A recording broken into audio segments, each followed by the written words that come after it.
Akalain mo ba na naka-isang linggo na din ako mahigit sa aking pinapasukan? So kahit na pa isa-isang oras lang. O yun, Friday na ngayon, kaya ayun, papasok na tayo.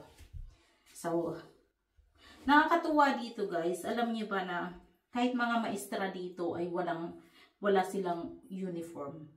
Hindi sila nagsusuot ng uniform. Kahit yung mga maestro, principal, wala talaga silang uniform.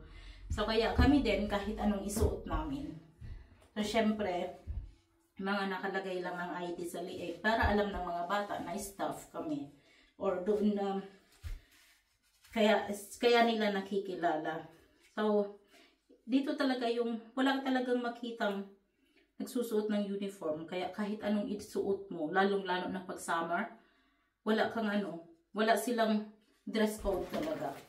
So ayan, papasok na nga pala tayo. So ganito lang siya. Meron lang tayong stuff na ID.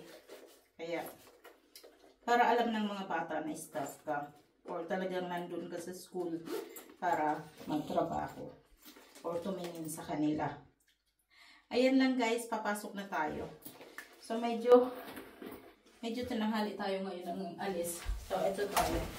Nagdadala lang ako ng jacket kasi alam yung medyo lamigin kasi ako, kaya lagi ako may pasigurong jacket kahit alam kong medyo maligamgam. Kasi nasa labas nga yung trabaho natin, kailangan natin na meron talaga tayong jacket. Ayan, paano ba guys? Thank you so much for watching. See you soon. Bye!